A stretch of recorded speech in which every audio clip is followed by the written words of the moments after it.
gerakan. Bacaan misal, yang satu dalil satu cara. Saat kita bertakbir, kita bahas di awal, hadis Abu Daud nomor hadis 857. Fayaqulu Allahu Akbar. Nabi mengatakan dengan satu dalil, satu cara, satu kalimat. Ketika seorang mengangkat tangannya, cukup katakan Allahu Akbar. Ya, tidak ada alternatif yang lain. Dia tidak perlu kreatif di sini. Kalau cuma satu dalil, satu cara, kita tidak perlu kreatif. Misal, saya pengen beda. Ya kan nama Allah itu sifatnya banyak, 99 sifat dengan nama yang sangat indah. Ya bolehlah, mungkin Islam Arab Allahu Akbar, Islam sini Allahu Rahman misalnya kan. Jadi jangan dipisah-pisah, tidak ada Islam Arab, Islam Indonesia dan lain sebagainya. Begitu semua Anda sholat dengan kalimat yang sama, Allahu Akbar. Dan kalimat itu tidak pernah berubah sejak zaman Nabi SAW. Ingat baik-baik ya, ini menunjukkan kebenaran risalah Islam. Kalaulah risalah Islam hanya karya Nabi Muhammad SAW saja, seperti yang dituduhkan orientalis, tentu akan banyak perubahan-perubahan dalam pola ibadahnya. Ada penyesuaian-penyesuaian. Bahkan mungkin kitabnya akan ada yang disempurnakan, minimal ejaan yang disempurnakan. Karena menyesuaikan dengan perkembangan dialek zaman. Tapi ketika ini membuktikan bahwa itu risalah firman Allah yang ditugaskan pada seorang Nabi Muhammad SAW, maka bukti otentiknya tidak ada perubahan bahkan dalam pola ibadahnya. Silahkan Anda bandingkan misalnya dengan kepercayaan-kepercayaan lain. Kita yakini dan kita temukan dalam Islam ini pola dialog ya, dan tidak boleh menjelekkan orang lain, hanya pola dialog untuk menemukan keyakinan kenapa saya pilih Islam. Salah satu bukti otentiknya adalah apa yang dipraktekkan di masa Nabi sampai sekarang tidak pernah berubah dalam pola ibadah. Dulu 15 abad yang lalu Allahu Akbar, sampai sekarang Allahu Akbar. Mushafnya, Qurannya silahkan cek.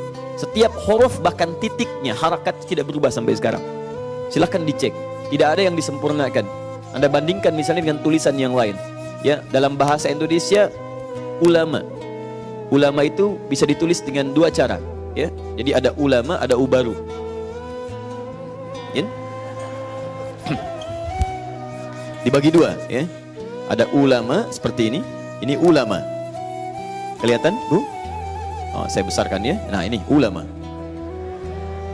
Ulama ya. Yang ini baru. Nah kan? Jelas ya? Tapi Anda kalau melihat mushaf tidak akan berubah. Alif lam mim tidak ada alif lam mim lama, alif lam mim baru. Ya, semua sama di mushaf akan dituliskan seperti ini. Baik. Baca. Ya, kalau kita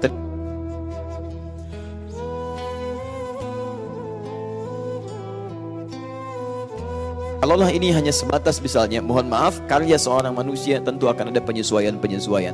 Bahkan dari bacaannya, dari harakatnya, dari hurufnya, dan seterusnya. Nah, kembali kepada bab bahasan fikih salat. Kalau ditunjukkan dengan satu dalil, satu cara, maka tidak perlu kreatif. Karena setiap umat Islam dinilai langsung oleh syariat kita, ditunjukkan oleh Nabi mampu melakukan hal yang sama. Tidak susah mengucapkan Allahu Akbar. Allahu Akbar, begitu takbir Allahu Akbar, semua bisa. Jelas ya? Itu sifatnya bacaan. Gerakan banyak lagi. Ya, Anda mengangkat tangan misalnya, diletakkan kemudian di dada, dari mengangkat sampai dengan meletakkan hanya ada satu cara. Sujud sampai sujud itu pun hanya ada satu cara. 7 bagian kemudian ditempelkan di tempat sujudnya. Dari mulai kening, 2 telapak tangan, 2 kemudian lutut, dan jemari di 2 kaki. Semua sama, tidak ada perbedaan. Karena itu ketika Anda mengangkat, angkat langsung simpan. Ya, An-Nasai nomor hadis 886. Fawadha'a, ya kan? Yadahul yumna 'alal yusra. Yad yang dimaksud kaf, maka meletakkan telapak kanannya di punggung yang kirinya. Antara mengangkat dengan meletakkan itu hanya satu dalil dan menggunakan fa. Harfu 'atfin rabitin baina syai'aini bila hudud. Huruf yang mengikat 2 peristiwa tanpa jeda. Di peristiwa pertama mengangkat, peristiwa kedua meletakkan tangan yang diangkat. Jadi pertama mengangkat begini, bisa sejajar dengan bahu atau daun telinga. Jadi mengangkat begini, dari mengangkat peristiwa pertama ke peristiwa yang kedua meletakkan, ya, meletakkan di sini, itu tidak ada jeda. Jadi begitu ngangkat langsung simpan. Ya, kenapa tidak ada kemudian diberikan jeda? Karena setiap yang mengangkat itu diduga kuat, punya kemampuan yang sama, angkat langsung simpan. Ya, caranya kanan letakkan di punggung yang kiri.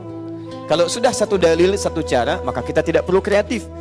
Ustadz, saya nggak enak, masa kiri duluan? Nggak sopan sama Allah. Saya pengennya kanan duluan. Jadi begitu diangkat,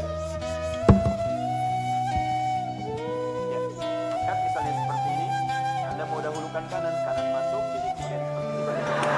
Misal, ya kan? Ini kadang-kadang kaki naik dikit ya. Nah, saya tidak bermaksud menyalahkan untuk di sini, tapi mengembalikan pada tuntunan yang harus diikuti. Kalau kemudian teman kita memiliki dalilnya, kita hormati dan kita dengarkan. Apa dalilnya? Kalau tidak ditemukan, ya sudah, cukupkan pada apa yang ada. Yang tidak ada, tidak perlu dikreasikan. Paham sampai sini? Sehingga tidak merepotkan diri sendiri. Nanti kalau semuanya bisa bervariasi, akan banyak variasi dalam sholat. Itu jadi persoalan. Baik ya?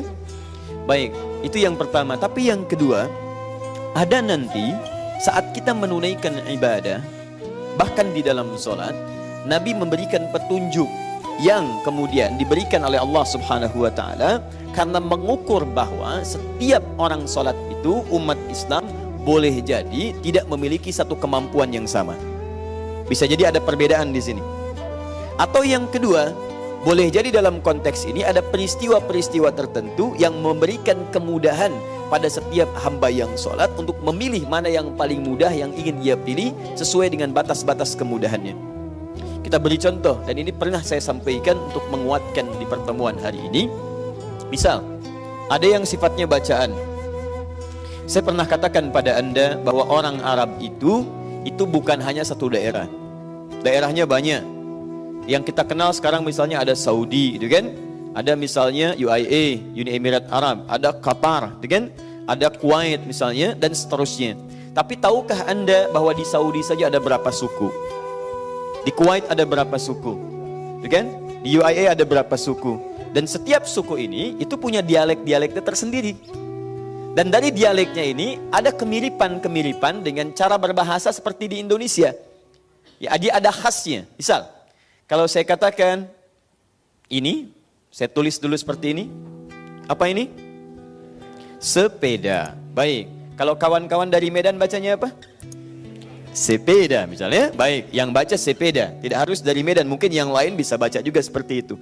Sepeda, sepeda. Cicahum, cicahum, gitu kan? Misal kan? Baik. Barangnya sama tidak? Sama. Bang, sepeda. Bukan, ini sepeda. Tidak, sepeda. Ya, bisa. Sama saja. Ini kan, oh iya, bungkus. Selesai. Ya, jadi baik sepeda ataupun sepeda sama. Hanya nanti geografis tempat di mana tinggal itu situasinya memengaruhi cara seseorang berkarakter, termasuk dalam melafadzkan satu kalimat. Bisa berbeda-beda. Maka dari itu di suku Arab pun ada yang seperti itu. Ada yang misalnya diucapkan A, dia nggak bisa A, bisanya E. Anda paksa sampai kiamat kurang 2 hari, kesulitan dia. A. Makanya nanti ada riwayat ketika diturunkan A, bisa dibaca dengan E. Seperti misalnya qiraat Hamzah punya 2 murid namanya Khalad dengan Khalaf. Atau nanti Nafi punya murid namanya Warsh. Itu bacanya pakai imalah, miring.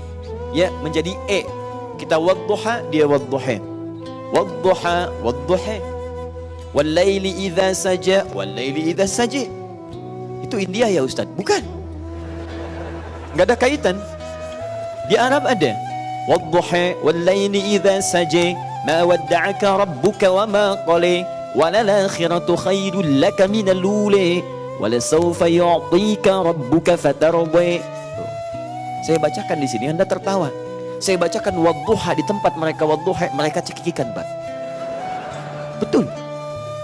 Nah, itu wilayah-wilayah biasanya dekat ke Syam, ya, di Palestina, Syria, Libanon, itu sering pakai imalah. Kita madrasah, dia madrasah. Madrasah. Ya, anda, dia aneh, kan? Nah, itu mungkin Betawi dari sana belajarnya. Ana ente dan sebagainya. Baik. Bisa mazah, ya. Jelas ya? Ah, maka nanti ada bacaan-bacaan yang sifatnya bisa kelihatan berbeda, tapi itu kemudahan. Jadi begitu dibaca misalnya, maka muncullah bacaan menjadi 7 misalnya qiraat mutawatirah. Ada 7 gaya baca yang semuanya sepakat boleh dibaca dalam solat. Sin, ihdinas siratal mustaqim. Sad, dibaca sad. Bisa dibaca sin. Ada yang nggak bisa bahasa sad, bisanya sin. Ihdinas siratal mustaqim. Qalun. Jadi bisa dibaca sad, bisa dibaca sin. Ada yang nggak bisa baca sad, nggak bisa baca sin, Pak. Zai. Jadi dia nggak bisa baca sad, sin nggak bisa, dia pakai zai. Ihdinas siratal mustaqim. Ihdinas siratal mustaqim. Dalam konteks ini maka boleh dipilih. Mana yang paling mudah? Bisa sad, bisa sin, bisa zai. Lisan kita mungkin mudah mengucapkan ketiganya, tapi jangan mengukur lisan orang Arab dengan lisan kita. Karena ada di antara mereka yang ketika disebutkan sad, dia sin. Ketika disebutkan sin, dia sad. Dua orang pernah berselisih. Ini nyata, dan dua-duanya penghafal Quran. Beda pendapat, menghafal di syekh yang sama. Yang satu pakai sin, yang kedua pakai sad. Berselisih keduanya kemudian mengatakan yang benar pakai sad, ihdinas siratal mustaqim. Yang kedua mengatakan tidak, pakai sin, ihdinas siratal mustaqim. Lama mereka kemudian berdebat, udah sepakat. Kemudian sampaikan pada syekh kita.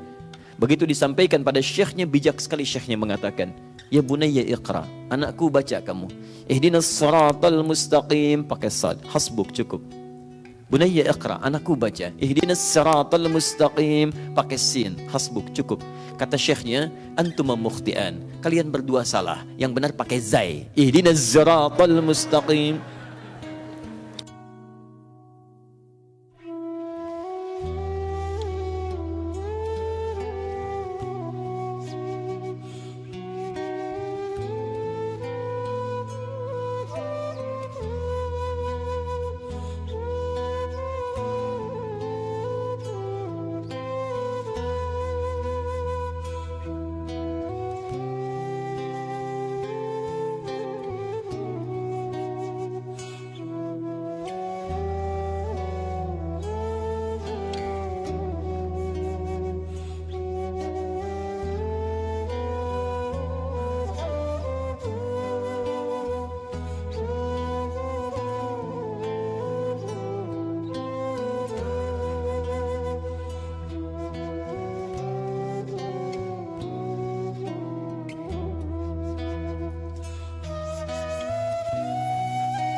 Saya tulis dulu dalilnya ya.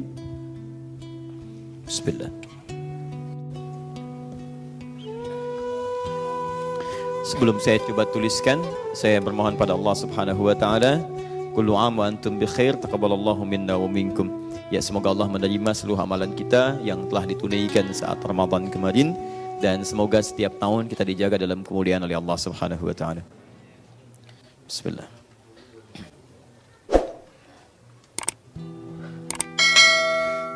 Jazakallah khair. Satu, kita tuliskan dulu temanya. Bismillah. Amalan pasca salat.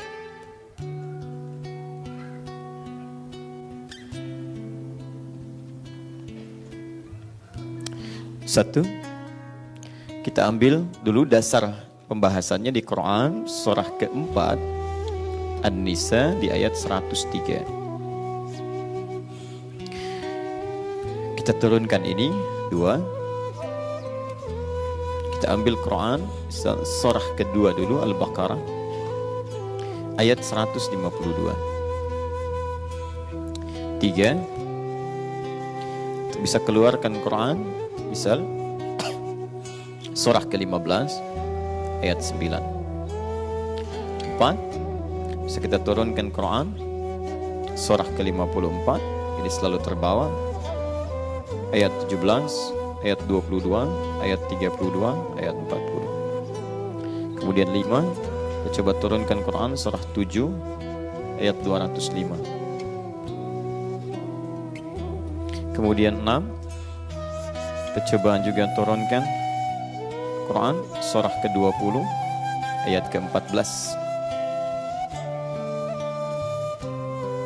Jangan dipahami sendiri, kita pahami lewat keterangan hadis-hadis Nabi sallallahu alaihi wasallam bagaimana mengurutkan semua formulasi ini dalam petunjuk Nabi sallallahu alaihi wasallam. Kita ambil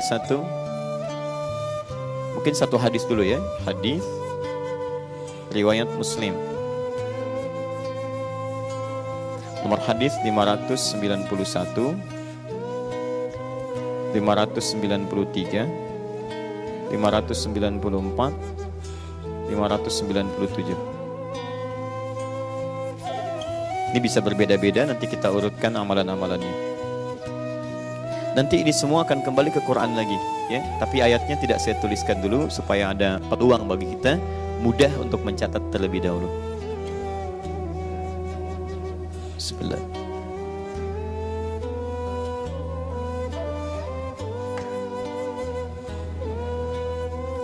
Time sudah? Alhamdulillah. Saya beri kesempatan dulu sejenak.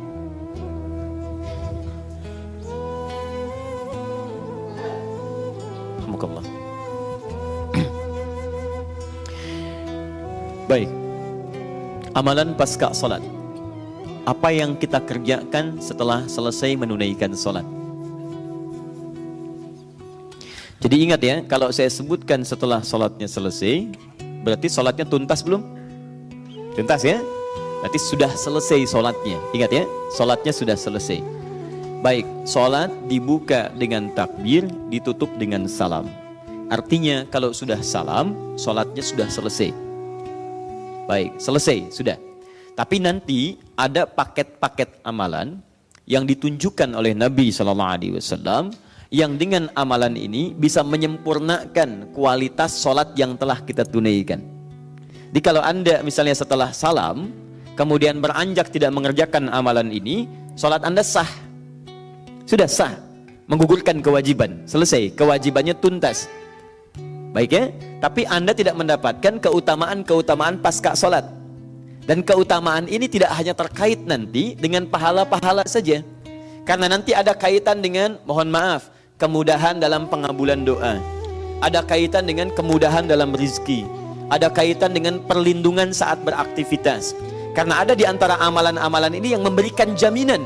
Ketika Anda diganggu oleh sekitaran makhluk dalam aktivitas Anda, Allah akan berikan perlindungan dan kemudahan. Ketika ada kesulitan, Allah akan angkat dan berikan jalan yang lapang. Ketika ada permohonan, ada yang cepat kemudian dikabulkan. Inilah kemudian keutamaan amalan-amalan pasca salat yang dengan itu kemudian Nabi mencontohkan dan para ulama tegas mengingatkan sedapat mungkin jangan sampai kita lewatkan. Sekalipun hukumnya sunnah, bila dikerjakan ada keutamaan dan pahalanya. Bila pun tak mampu melakukan, maka Anda tidak berdosa di dalamnya tapi kehilangan keutamaan dan pahalanya. Jelas sampai sini? Baik, yuk kita mulai bahasannya. Bismillahirrahmanirrahim. Allah berfirman di Quran surah keempat An-Nisa ayat 103. Fa'idha qadaytumus salat. Jika Anda telah tuntas mengerjakan salat. Tahan. Fokus baik-baik. Kalau kita berhenti pada bacaan ini, selesai. Fa'idha qadaytumus shalah. Misal berhenti di sini, wakaf di sini, jika Anda telah tuntas mengerjakan salat. Maka ada isyarat di ayat ini, kalau Anda berhenti di kalimat ini, ada segelintir orang yang motif salatnya untuk menuntaskan kewajiban saja. Yang penting sudah salat. Ya, ingat ya. Kalau Anda berhenti di ayat ini, fa'idha qadaytumus shalah, maka di antara maknanya menunjuk pada segelintir orang yang motif sholatnya hanya sekedar mengangkat kewajiban saja. Yang penting selesai sholat. Mau diterima, mau tidak, itu terserah Allah. Yang penting tugas saya sholat selesai. Ada yang begitu? Nah, biasanya kalau Quran isyaratkan dengan cara baca, itu akan muncul. Ya, sholat subuh misalnya kan, 2 rakaat. Wah, cepat lagi selesai. Kok cepat amat? Misalnya, yang penting sudah sholat daripada enggak. Baca Al-Fatihah enggak? Sudah hafal tiap hari 17. Menurut saya setiap rakaat, dan seterusnya. Misal, nah itu akan ditemukan gelintir orang-orang yang demikian jika wakaf dalam konteks yang dimaksudkan. Tapi kalau Anda teruskan, فَإِذَا قَضَيْتُمُ الصَّلَاةَ فَاذْكُرُوا اللَّهَ. Jika Anda telah tuntas mengerjakan sholat, maka berzikirlah kepada Allah Subhanahu wa Ta'ala. Qiyaman, baik dalam keadaan berdiri, wa qu'udan, atau dalam keadaan duduk, wa 'ala junubikum, atau bahkan dalam saat keadaan berbaringnya. Ada 2 tafsir di sini. Tafsir pertama, tahan sebentar. Fadhkurullaha, kata dzakara, ini menunjuk, tafsir pertama, pada aspek keberhasilan atau kesuksesan orang sholat. Zikir dalam bahasa Arab itu artinya ingat, hal yang mengingatkan kita kepada Allah. Jadi kalau orang berhasil sholatnya, mohon maaf, itu bukan sekedar menuntaskan kewajiban dia sholat, tapi sholat itu melatih dia untuk ingat dan tersambung kepada Allah Subhanahu wa Ta'ala dalam seluruh aktivitasnya pasca sholat. Karena itu amalan ini disebut dengan sholat, terambil dari akar kata silah, wasala yasilu silatan, silatan wasalatan, yang berarti sesuatu yang terhubung dengan kuat, erat, sulit dipisahkan. Dalam bahasa fikih disebut dengan doa, as-salah ya doa, sholat disebut dengan doa. Kenapa disebut doa? Karena ketika Anda berdoa, Anda terhubung dengan Allah Subhanahu wa Ta'ala, punya hubungan yang sulit terpisahkan. Bahkan ada orang yang saking terhubungnya, tiba-tiba dia bisa meneteskan air mata saat berdoa. Ada yang terisak-isak, ada yang memohon dengan dalam dan sangat, karena punya hubungan yang sangat kuat. Karena itu ibadahnya disebut dengan sholat, seakar dengan kata silah. Jadi kalau seseorang benar sholatnya, kata Al-Quran, begitu selesai sholat, maka saat sholat dia dilatih untuk ingat dengan Allah, nyambung dengan Allah. Kalimat-kalimatnya dibaca, gerakannya, sujudnya, tunduknya. Maka orang yang berhasil sholatnya pasca sholat, dia ingat kepada Allah dalam seluruh aktivitasnya, baik berdiri. Jadi begitu Anda salam, misalnya Anda berdiri, beraktivitas dalam berdiri Anda, itu orang yang benar sholatnya, dalam aktivitasnya dia ingat Allah Subhanahu wa Ta'ala. Jalannya ingat Allah, pakai sendalnya ingat Allah, pakai sepatunya ingat Allah, kemudian bahkan berlari pun dia ingat Allah dalam berdirinya. Dan orang-orang yang ingat kepada Allah, terhubung dengan Allah, itu mustahil melakukan perbuatan yang menyimpang dari ketentuan Allah Subhanahu wa Ta'ala.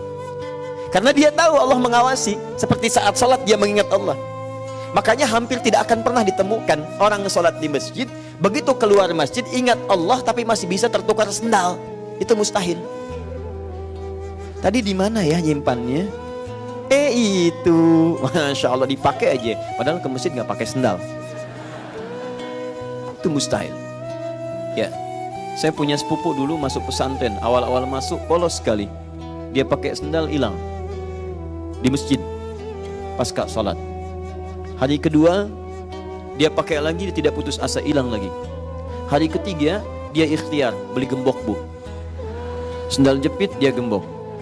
Demi Allah saya katakan, hilang dengan gembok-gemboknya. Dia lamponan, hanya terjadi di pesantren. Baik ya. Kemudian dia yang keempat, dia punya kreativitas, dia tuliskan di sendalnya, bertakwalah kepada Allah. Anak baru masuk, bertahan sendal itu pak, bertahan. Dia pakai wudhu, dia pakai jalan dan sebagainya. Begitu hilang tulisannya, hilang sendalnya. Apa Anda lihat? Tayyib. Kemudian dia berserah diri, berdoa, dan apa adanya. Setelah itu datang keempat-empatnya dan ditunjukkan siapa pelakunya. Tapi sangat menarik lah kisahnya, saya simpan, saya kembalikan ke sini. Jadi kalau orang benar-benar ingat Allah dalam aktivitas dia berjalannya, dia berdirinya, mustahil dia melanggar ketentuan Allah. Termasuk Anda keluar dari masjid, ingat Allah, mustahil melangkahkan kaki kanan. Jangan terlampau soleh, pasti kiri. Silahkan cek, masuk kanan, keluar kiri. Jadi kalau Anda benar-benar ingat Allah, aktivitas yang berjalan pun demikian. Makanya disebut dengan ibadur rahman, hamba Allah yang penyayang. Allah saking sayangnya kepada dia, disebut hamba, dijaga oleh Allah, berjalannya pun teratur. Buka Quran surah 25 ayat 63. Wa ibadur rahmanil ladzina yamshuna 'alal ardi hauna wa idza khatabahumul jahiluna qalu salama. Hamba-hamba Allah yang penyayang itu kalau jalan bisa kelihatan karakternya, tawadhu dia, tidak sombong. Jalan yamshu itu bisa dengan kaki, bisa dengan kendaraan. Ya, jadi berdiri jalan tenang orangnya. Bahkan ketika diisengin orang, bahkan diprovokasi, wa idza khatabahumul jahilun, ketika memprovokasi atau mohon maaf misalnya mencelaknya orang-orang yang tidak punya pengetahuan banyak, orang-orang yang kelas nalarnya rendah, mencela dia, qalu salama, dia jawab dengan kata-kata yang menenangkan, salama. Jadi begitu selesai sholat, assalamualaikum salam, assalamualaikum salam, salam. Begitu salam kemudian dilatih dalam sholat, dalam jalan pun qalu salama, salam dipraktekkan. Nilainya indah, bukan cuma dalam slogan dinus salam misalnya kan, din salam ya. Di lisan tuh kan, tapi dalam keseharian nggak ada. Nah, itu ada sesuatu yang tidak sinkron. Saya waktu pertemuan multaqo, saya nggak tahu itu apa, cuman multaqo ramai sekali. Kemarin ada pertemuan dai ulama, alhamdulillah kita berkumpul dan masya Allah itu. Nah di antara sela-sela acara itu ada katanya nasyid populer din salam, anak kecil yang nyanyi, Umar namanya ya, anak kecil suaranya bagus ya. Dan saya berdoa mudah-mudahan suara itu dialihkan kepada tilawah Al-Quran ya. Dan itu lebih berhak dia mendapatkan itu. Allah titipkan suara yang indah dan lebih berhak suara itu digunakan untuk bisa membacakan ayat-ayat Allah. Nah, kami doakan dia datang dan alhamdulillah dia sudah 20 juz ya, dan suaranya sangat bagus pada saat itu ya. Maka saya pikir kenapa kemudian hanya muncul di lisan tentang makna salam itu, kenapa tidak diterapkan dalam kehidupan? Jalan itu orang sholat, dalam kendaraan juga begitu, itu masyu. Masyu itu bisa dengan kaki, bisa dengan kendaraan. Biasa jalan ke masjid, tawadhu. Begitu pakai sepeda, tawadhu juga. Ya jangan sampai berubah. Kemarin pakai sepeda, tawadhu. Begitu pakai motor, hilang du'nya, tinggal tawanya aja.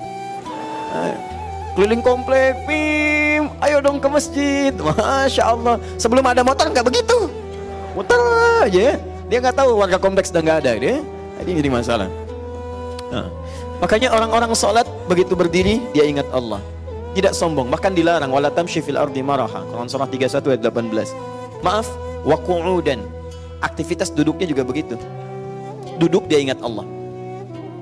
Makanya teman-teman, orang yang duduk dia ingat Allah itu berbeda dengan orang yang tidak ingat kepada Allah Subhanahu wa taala. Bukankah di kantor Anda bekerja duduk? Ada yang berdiri di jalan, dia tawadhu. Ada yang di kantor duduk, ingat Allah. Lain Pak, Anda di kantor ingat dengan Allah, maka Anda tidak akan pernah menuliskan hal-hal yang buruk karena Anda tahu Anda sedang terhubung dengan Allah. Anda tidak akan pernah menambahkan angka-angka yang tidak jelas dari proyek-proyek yang tidak benar. Anda tidak akan pernah menerima suapan. Demi Allah saya katakan, ibu, bapak, catat baik-baik. Selalu saya sampaikan ungkapan ini, tangan orang tahiyat tidak akan pernah bermaksiat. Tangan orang tahiyat tidak akan pernah bermaksiat. Berapa kali ibu duduk menulis status yang tidak benar tentang orang lain? Berapa kali Anda menuliskan sesuatu yang ingin dikomentari oleh orang lain? Berapa kali Anda sholat tapi juga Anda bermaksiat dengan mencela orang lain? Dengan banyak berbuat prasangka yang tidak baik, dengan banyak mencari musuh dalam kehidupan. Orang sholat tidak akan begitu. Dia akan menuliskan sesuatu yang lembut, yang indah, yang mengandung nilai kebenaran yang diridhoi oleh Allah Subhanahu wa taala. Jadi mustahil tangan orang tahiyat bisa berbuat maksiat. Maka cek berapa kali kita menunaikan sholat sampai dengan saat ini, dan berapa kali organ tubuh kita yang dipaksa tunduk kepada Allah tapi bisa-bisa berbuat maksiat dalam kehidupan. Bukankah sujud menengadahkan dan menurunkan semua organ tubuh kita? Bukankah ruku gambaran dari kepatuhan kepada Allah? Makanya disebut dengan Islam. Islam diantara maknanya patuh. Kalau seseorang sudah mulai tunduk kepada Allah, ada pembuktian dari kepatuhan dalam kehidupannya. Jadi kalau tiap hari tangan cuma bergerak-gerak tapi tidak ada kepatuhan dari ujung kepala sampai ujung kaki, pasti ada yang salah, pasti ada yang keliru. Karena itu bertakwalah kepada Allah Subhanahu wa taala, dan kualitas salat Anda akan dibuktikan dalam perilaku Anda. Makanya kalau ada tawaran-tawaran berbuat maksiat sementara Anda sudah selesai menunaikan salat, Anda mesti malu di hadapan Allah Subhanahu wa taala, karena semua itu akan dihisab. Semua itu akan dihisab. Paham ya? Jangan diulangi lagi, tuliskan sesuatu yang tidak baik ya. Status-status yang tidak berkesan, gambaran-gambaran yang buruk. Pak, nih Pak, ambil Pak, fee-nya sekian. Sudah. Mohon maaf, saya malu kepada Allah Subhanahu wa taala. Ini tangan-tangan tahiyat saya nggak akan pakai untuk maksiat. Bapak bisa keluar dari pekerjaan ini, rezeki saya sudah dijamin yang belum terjamin. Saya khawatir ketika rezeki dijamin tapi surga tidak terjamin, justru apa yang Anda berikan mengantarkan saya pada neraka. Kami naikkan Pak 10 miliar. Baik, saya istikharah dulu. Sudahlah. Itu. 3 wa ala junubikum. Bahkan berbaring dia ingat Allah, ya. Berbaring dalam keadaan sakit di rumah sakit yang diingat Allah, ya Allah, ya Allah, dan seterusnya. Nah, ini hanya implementasi dari ibadah kita. Ini untuk review dulu ya. Kita mengecek apakah selama ini sholat kita tuh benar atau tidak. Jangan-jangan fikihnya bagus, bacaannya indah, gerakan-gerakannya sempurna, tapi indikator keberhasilannya tidak ada. Maka boleh jadi, mohon maaf, ada bagian-bagian dari fikih itu yang belum sempurna. Saya pernah pesankan di awal, persoalan sholat itu terkumpul, ibadah itu terkumpul dalam 3 aspek. Ingat baik-baik. Kadang-kadang yang kita konsentrasikan cuma 2, yang ketiganya nggak masuk. 1 itu bacaan, 2 itu gerakan, fikih, ketiga itu esensi, hikmah. Karena itu ketika Nabi diutus, bahkan 30 generasi sebelumnya, itu berdoa Nabi Ibrahim dan Nabi Ismail alaihi wassalam kepada Allah. Dan doanya diabadikan di Quran surah kedua ayat 129, paling kiri sebelah atas. Itu mintanya 4 ini yang 3 gambaran dari 2 tadi, yang 1 tambahannya yang bagian ketiga. Lihat kalimatnya, Rabbana wab'ats fihim rasulan minhum. Ya Allah, mohon nanti utus kapanpun kau kehendaki seorang rasul yang terlahir di sekitaran Ka'bah. Saya pernah bahas ini berulang kali, tidak ada satupun rasul Nabi lahir di sekitaran Ka'bah kecuali Nabi Muhammad SAW. Yatslu alaihim ayatika. Baik-baik. Mereka nanti Rasul ini yatslu alaihim, dia akan menyampaikan ayat-ayatmu Al-Quran. Wa yu'allimuhumul kitab, dan menjelaskan kandungan Quran lewat penjelasannya. Kitab, penjelasan, dikenal dengan hadis, sunnah. Jadi jangan pernah Anda kemudian mengamalkan sesuatu hanya melihat Quran. Sekarang ada aliran-aliran yang dikembangkan lagi menolak hadis, ingkarus sunnah. Dia cuma ngambil dari Quran saja. Kalau Anda cuma ngambil dari Quran, bagaimana bisa mengembangkan ibadah dengan cara yang benar? Mengembangkan dimaksud mengamalkan sesuai petunjuk-petunjuknya. Coba, pernah nggak ada di Quran cara tentang bertakbir, cara tentang ruku, cara tentang sujud? Perintah ruku ada. Al-Baqarah 43. Wa aqimus salata wa atuz zakata warka'u ma'ar raki'in. Kamu silahkan tunaikan salat, keluarkan zakat, ruku bersama orang ruku. Kalau Anda cuma mengambil Quran saja tapi tidak pernah mengambil hadis, bagaimana cara sholat Anda? Saya cuma bayangin aja Ustaz, ruku, sujud. Aliran itu disebut bid'ah, bahkan oleh para pendahulu kita. Syekh Muhammad Hashim bin Al-Ash'ari itu menulis kitab Risalah Ahlus Sunnah wal Jamaah, pendiri Nahdlatul Ulama, 31 Januari 1926. Punya 19 kitab, kitab keduanya Risalah Ahlus Sunnah wal Jamaah. Halaman 11. Paling kiri sebelah bawah, yaitu beliau menyebutkan satu aliran yang sifatnya tidak maksimal dalam beribadah kepada Allah Subhanahu wa taala, disebut abahiyun. Wa minhumul abahiyuna, di antara orang-orang aliran bid'ah yang muncul banyak di tanah Jawa tahun 1333 Hijriah adalah aliran abahiyun. Siapa abahiyun itu? Itu adalah orang-orang yang konsentrasinya banyak berzikir, zikir tapi salah tujuannya. Apa tujuan dari zikirnya? Untuk mengumpulkan kemampuan-kemampuan kekuatan sehingga dia merasa dekat dengan Allah dan merasakan hatinya sudah bersih. Wasafa qalbuhu, hatinya sudah bersih dengan zikir, bening, sudah dekat dengan Allah. Cuman kesimpulannya keliru.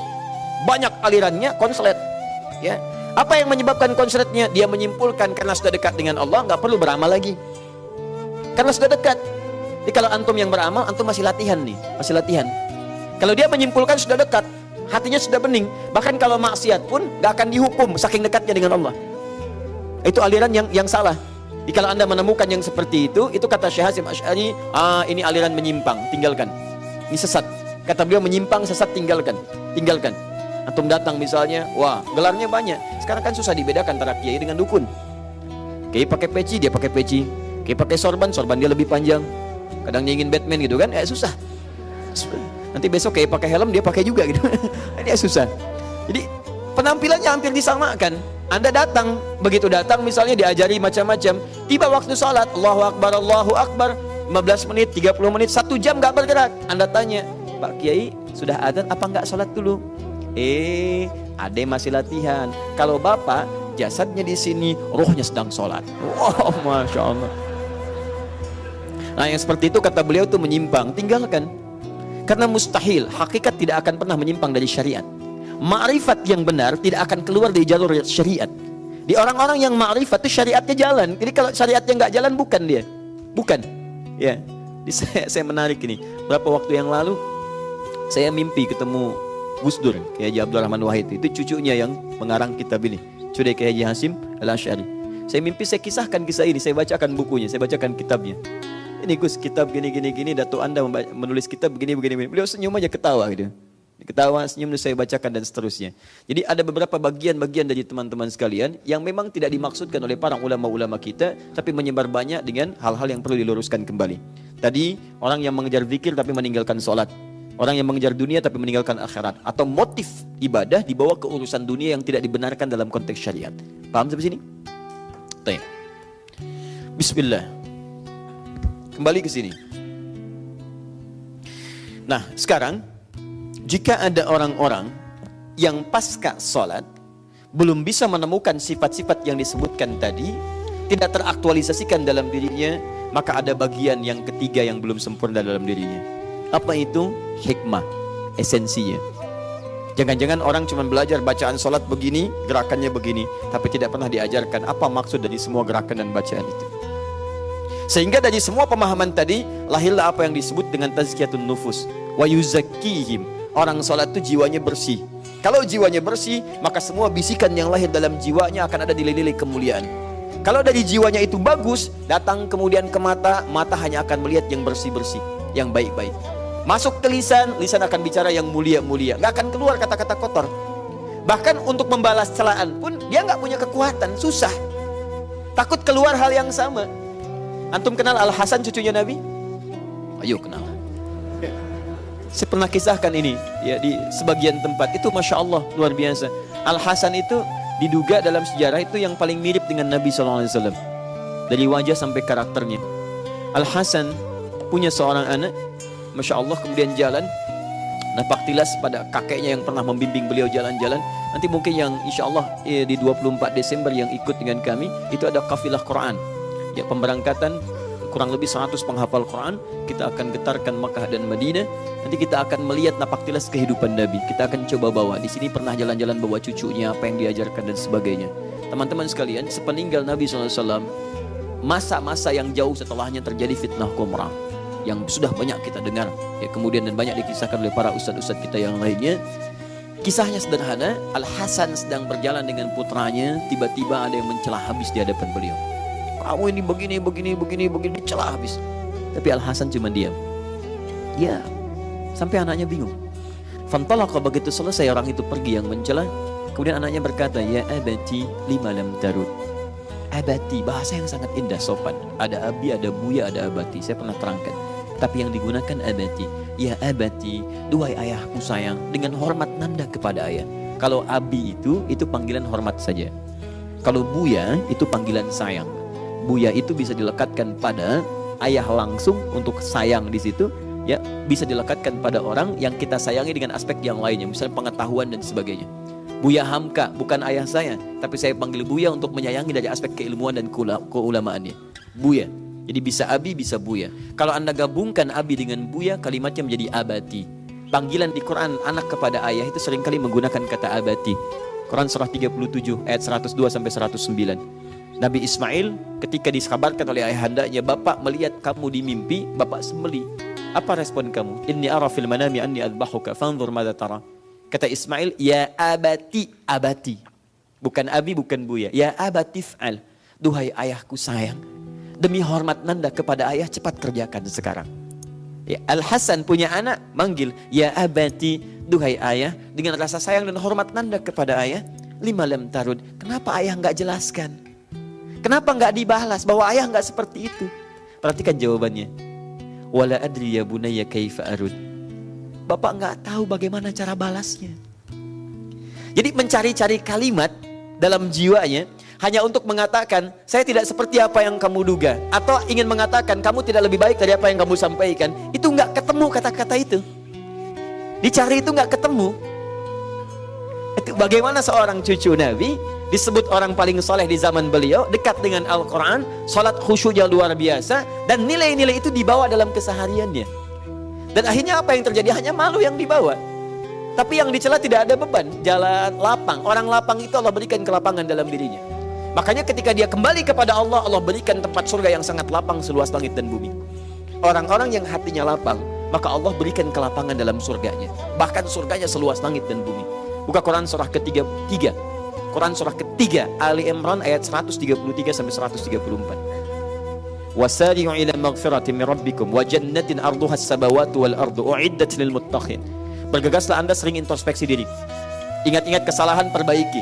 Kemudian setelah itu harap-harap, berdamba dan berusaha bisa masuk surga yang saya siapkan seluas langit dan bumi untuk orang takwa.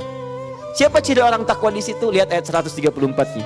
Alladzina yunfiquna fis sarai wad dharra. Dia gemar berbagi baik dalam keadaan lapang ataupun sulit. Tapi lihat terusnya. Wal kadhiminal ghaidha, yang sanggup menahan amarah. Wal 'afina 'anil nas, yang bisa memaafkan kesalahan orang.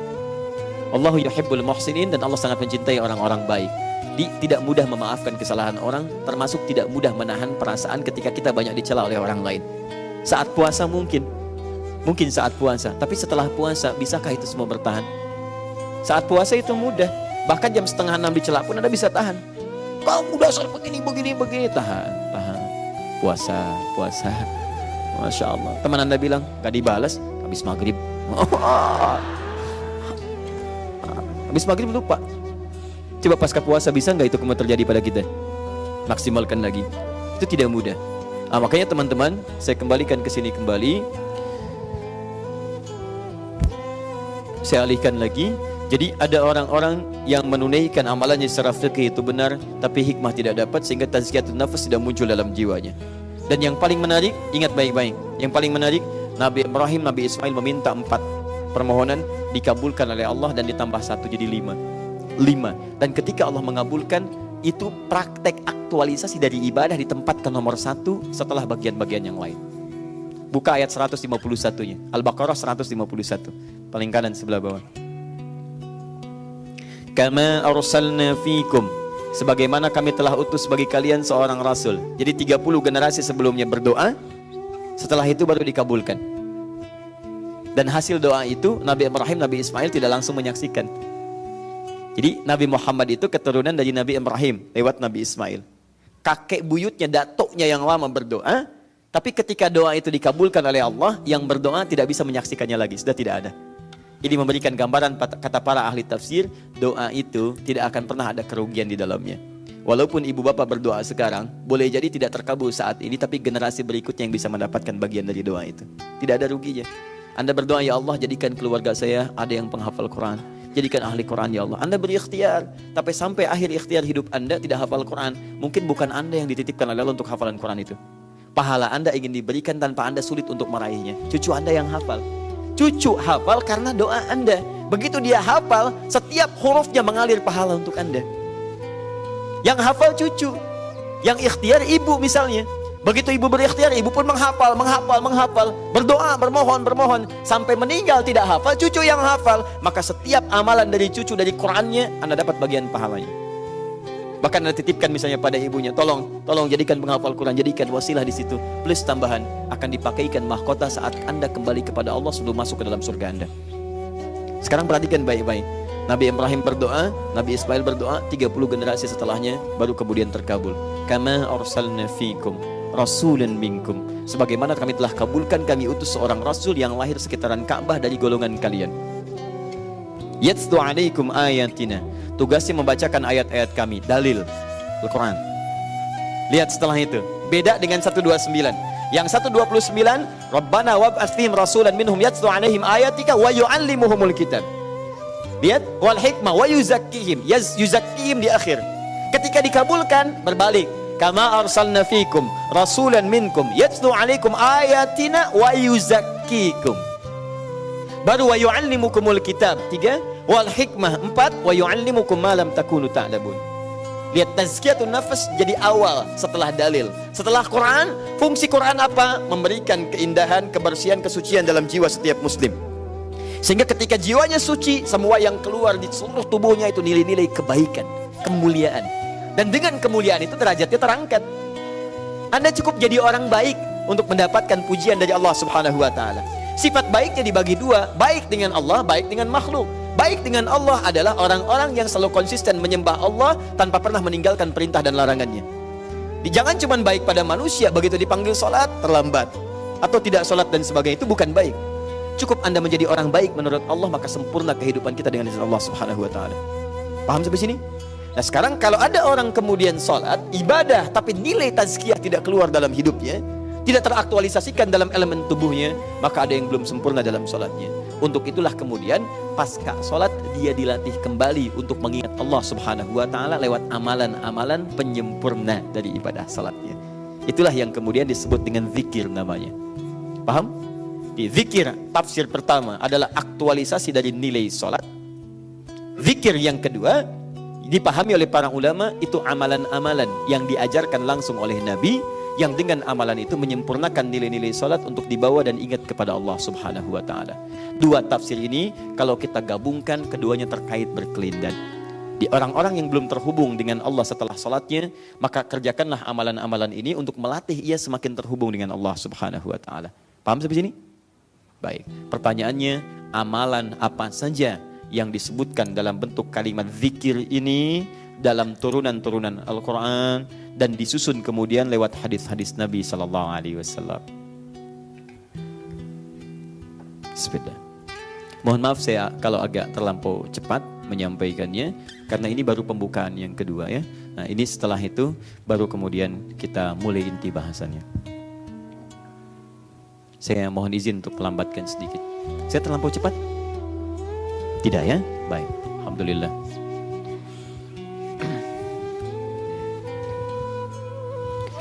Bismillahirrahmanirrahim. Di antara amalan pasca salat yang diisyaratkan oleh Al-Quran setelah selesai menunaikan salat adalah zikir. Zikir. Pertama, apa itu zikir? Kita turunkan dulu. Jadi jangan sampai salah kesimpulan. Apa itu zikir? Kedua, setelah paham apa itu zikir, apa saja jenis-jenis zikir, ragam zikir yang ditunjukkan oleh Al-Quran. Pertama, pengertian zikir, definisinya zikir. Kedua, ragam zikir atau jenis-jenis zikir pasca khususnya. Dan yang ketiga, susunan zikir. Bagaimana zikir itu tersusun menjadi amalan pasca salat. Dari semua ragam itu mana yang didahulukan, mana yang kemudian diakhirkan, mana yang terletak di tengah-tengah. Atau apakah itu boleh kemudian ditukar posisi dalam kepentingan-kepentingan tertentu? Nah, itu kita bahas.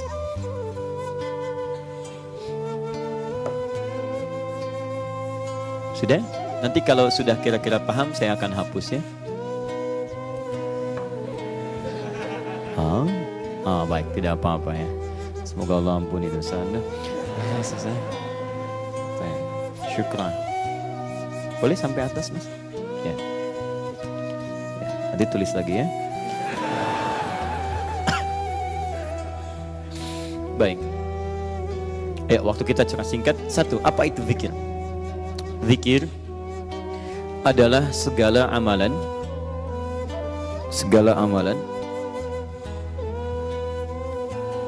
dan atau aktivitas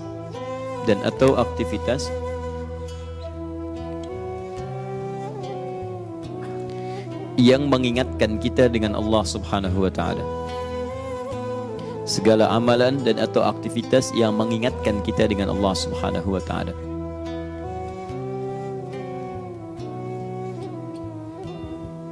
Tahan sebentar. Nah, tahan. Ternyata ada paparan dalam Al-Quran, sesungguhnya semua aktivitas orang-orang beriman itu harusnya zikir. Di semua perbuatannya mesti ingat kepada Allah. Saat minum, ingat Allah. Saat makan, ingat Allah. Saat berdiri, ingat Allah. Bahkan saat tidur, akan tidur, dia ingat Allah. Karena itu turunlah kemudian satu ayat khusus di surah Ali Imran. Kalau dirangkai dari ayat 190-nya sampai 191. 190 untuk pembukaannya, sifat orangnya, dan 191 keterangannya. Ya, inna fi khalqis samawati wal ardi wa ikhtilafil laili wan nahari la ayatin liulil albab. Siapa ulul albab itu? Lanjutkan ayatnya. Alladzina yadhkurunallaha qiyaman wa qu'udan wa 'ala junubihim. Begitu sudah ingat Allah, wa yatafakkaruna fi khalqis samawati wal ard. Di orang-orang ulul albab itu dari kata lub. Lub itu inti sesuatu. Pernah lihat kelapa? Kelapa kalau dibelah kan Pesan misalnya es kelapa, tapi jangan dituangkan ke gelas misalnya ya, dengan kelapa-kelapanya. Kemudian ketika Anda belah, bukankah di dalam kelapa itu ada lapisan yang sangat putih halus ya, yang bening ya, yang halus lembut ya di dalamnya itu. Nah, itu kan untuk mendapatkan itu Anda harus buka dulu ya. Ada kulit luarnya yang paling keras, ada batakoknya di dalamnya gitu kan. Kemudian setelah itu kemudian Anda buka, ada bagian dagingnya lagi sampai menemukan yang paling lembutnya. Nah, itu yang disebut lub dalam bahasa Arab. Inti kedalaman sesuatu. Itu yang paling enaknya, yang paling dalamnya. Jamaknya disebut dengan albab. Ini bahasa kiasan indah dalam Al-Quran. Ada orang-orang yang ketika dia beraktivitas, dia bisa menemukan inti kehidupannya. Alhamdulillah. Bukan cuma beraktivitas dengan lisannya, dengan kulitnya, dengan bagian dari luarnya saja, tapi dia menemukan esensi. Contoh, siapa orang ini? Orang-orang yang beraktivitas dengan inti kehidupannya, yang paham dia dengan nilai dirinya, maka ketika dia beraktivitas, semua aktivitasnya tidak akan keluar dari zikir. Misal, dia melihat bintang, melihat bulan malam hari misalnya, bagus, indah, tersusun rapi, maka orang-orang zikir akan keluar langsung dari inti dirinya. Langsung, pikirannya cepat. Wa yatafakkaruna fi khalqis samawati wal ardh. Pikirannya merespon dari zikirnya, langsung menyimpulkan kalimat, mustahil ada yang menciptakan ini kecuali Allah. Masya Allah, ya Allah, ma khalaqta hadza batila. Begitu indah ciptaanmu. Tapi orang-orang yang belum sampai kepada lub, baru cuman kulitnya luarnya, dia hanya akan memuji bendanya. Bintangnya bagus ya, susunannya hebat, kira-kira membentuk apa ini? Kayak ayam di belakang. Jadi semuanya hanya cuman luarnya aja, kulit dan seterusnya. Ada anak kemarin yang dipuji, diarahkan pujian kepada Allah oleh Syekh Khalid bin Abdullah Al-Hamudi, tokoh luar biasa. Beliau duduk di kursi roda, tapi kursi yang menuntun beliau untuk memimpin orang-orang bergerak dalam kemuliaan. Ada seorang anak diuji oleh beliau, anaknya masih kecil tapi hafal sudah 13 juz Al-Quran, usia 6 tahun. Dan hafal ibu kota negara-negara di dunia plus mata uangnya. Yang paling menarik bukan hafalannya yang indah. Saya sampai Masya Allah, kita semua lah ya, kita berkalimat-kalimat thayyibah kepada Allah. Ditanya oleh beliau, sudah siap? Apa jawaban yang keluar? Alhamdulillah. Sudah siap? Insya Allah. Apa kabar? Alhamdulillah. Sampai semua ulama pada saat itu tercengang. Sampai Syekh Khalid mengatakan, saya tanya sudah siap? Jawabannya insya Allah. Saya tanya apa kabar? Jawabannya Alhamdulillah. Di lisannya selalu keluar kalimat-kalimat yang thayyibah. Itu orang tuanya yang mulia itu, dengan izin Allah Subhanahu wa ta'ala. Orang tuanya bagaimana menghadirkan kalimat-kalimat itu. Ada anak yang disuntik, takut, tapi anak ini astagfirullah, ya Allah, ampuni dosa yang nyuntik ya Allah. Bisa ya. Bisa. Kalimatnya indah. Coba lihat teman-teman. Ya, kalau orang tuanya cuma ngasih mainan-mainan biasa, maka yang keluar mainan di lisan anaknya. Tapi ketika Anda dekatkan dengan Allah, maka kalamullah itu yang hadir dalam dirinya. Hadir. Coba ya, nanti biasakan. Sudah ada penelitian teman-teman, saya ambil contoh kalau mau mudah anaknya hafal Quran. Nanti saat dilahirkan, lahir anak itu, saran saya beli speaker aktif. Speaker aktif, simpan kemudian di dekat anaknya itu, terus dia bacakan. Nah, saran kami, coba Anda buat setiap bulan itu 1 juz. 1 juz, dan jangan diacak. Misalnya 1 bulan pertama juz pertama saja. Bulan kedua juz kedua. Begitu selesai 30 bulan, 30 juz selesai pada dirinya, itu sama dengan 2 tahun setengah. 30 bulan 2 tahun setengah. Saat dia mulai bisa bicara, sudah terangkum di otaknya isi Al-Quran dalam dirinya. Dan itu akan lebih mudah diajarkan. Kalau tidak percaya silahkan cek, tapi Anda mesti konsisten. Rizkinya kasih yang baik, yang halal, jauhkan dari yang haram-haram. Dan bacakan Quran terus sebulan putar aja. Juz pertama, juz kedua, juz ketiga, sampai dengan selesai. Begitu Anda selesai, dia baru bisa bicara. Demi Allah saya katakan, akan lebih mudah mengajarkan Quran. Ada satu keluarga pernah mempraktikkan ini, dan tidak keluar dari usia 4-5 tahun sudah khatam Quran dengan bitalaq. 4 tahun sudah hafal Quran. 4 tahun, lebih mudah. Alhamdulillah, ya, lebih mudah. Fajar itu dibacakan saat dia diberikan ASI. Ayahnya bacakan, yang keluar Quran. Dan dari itu semua sudah sama, semua gelombang-gelombang otaknya sudah dilihat, di MRI dan sebagainya, itu cepat menangkap teman-teman sekalian. Tapi jangan diacak. Kami pernah praktekkan di rumah, coba kita acak. Nah, ternyata hafalan ketika dicek tidak konsisten. Apa di antaranya? Anak itu menangkap, Pak, Ibu, cepat menangkap sekali. Jadi begitu kami cek juz amma, an-naba, dia bisa lompat ke Al-Baqarah. Padahal kami belum pernah ajarkan Al-Baqarah sebelumnya. Tapi di lisan anak itu ada memori yang kemudian dia bisa keluar. Dia ingatnya itu kan Quran, selesai nyambung ke sini. Nah, Anda kalau urutkan dengan benar itu bisa cepat. Termasuk kita insya Allah kalau ingin cepat hafalan Qurannya, program aja dalam sebulan juz ini dulu. Terus dengarkan. Ya, Papa lagi di mana? Alif Lam Mim. Sudahlah. Sini dulu ya. Paham ya? Jadi satu itu orang-orang yang seharusnya orang-orang yang benar itu semua aktivitas zikir mampu mengingatkan dia dengan Allah. Makannya ingat Allah, minum ingat Allah sehingga berkah. Yadhkurunallaha qiyaman wa qu'udan wa 'ala junubihim. Nah, untuk mendapatkan itu semua, maka kita mendapatkan latihan langsung dari Nabi sallallahu alaihi wasallam pasca salat. Apa di antara amalan-amalan zikir yang melatih kita ingat Allah itu? Awas, kenapa saya penting sampaikan ini di awal? Supaya kita tidak ada sebagian dari teman-teman kita yang ketika berzikir pada salat itu, setelah salat, berzikir pasca salat, maaf, orientasinya hanya menuntaskan amalan saja. Yang penting sunnah Nabi nih. Begitu selesai misalnya salat, Astaghfirullah. Allahumma antas salam, minkas salam, tabarakta ya dzal jalali wal ikram. La ilaha illallah wa la syarika lahu, lahul mulku wa lahul hamdu wa huwa ala kulli syai'in qadir. Selesai, doa, pulang. Tapi poin ini tidak ada. Karena hakikatnya latihan-latihan yang tadi, subhanallah, alhamdulillah, itu mengingatkan dia dengan Allah. Nanti kita akan bahas. Makanya kalau ada orang-orang setelah sholat, zikir juga, belum mampu mendekatkan dia dengan Allah, ada yang salah juga dalam zikirnya. Jadi Anda pasca sholat belum ingat Allah, dilatih lewat zikir. Zikir itu menambah ingatan Anda kepada Allah. Jadi kalau lisan Anda mengucapkan banyak hal tentang Allah, yang membantu diri Anda diangkat supaya dekat dengan Allah, Anda belum dekat juga dan ingat pada Allah, ada yang salah dalam aktivitas itu.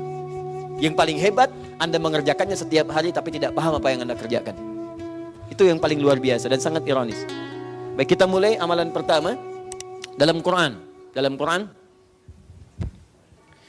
ini ada yang sifatnya umum. Quran surah 2 ayat 152. Paling kanan, agak ke bawah. Fadhkuruni adzkurkum. Ada ayatnya? Maka berzikirlah Anda kepada saya. Ingatlah kepada saya. Berzikirlah kepada saya. Adzkurkum, maka saya pun akan ingat dengan kamu. Awas, ini kaidah pertama. Orang yang zikir kepada Allah, yang selalu ingat dengan Allah, maka Allah pun akan mengingat dia.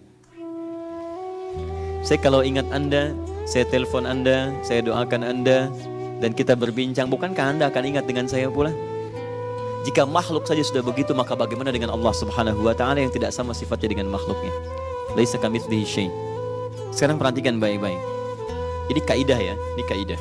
Ini manfaat dari zikir. Tadi saya sampaikan di awal, bukan cuma sunnah untuk dilakukan, tapi ada hal yang sangat istimewa. Pertama, Allah meminta kita untuk berzikir. Zikirlah kepada saya dengan amalan-amalan tertentu. Fokus. Maka ketika Anda ingat dengan saya akan ingat Anda kepada Allah. Saya akan ingat Anda kata Allah. Perhatikan baik-baik. Fungsi zikir yang pertama, kita akan selalu diingat oleh Allah subhanahu wa ta'ala. Oke lah. Lihat. Allah minta kita ingat Allah dengan kata perintah.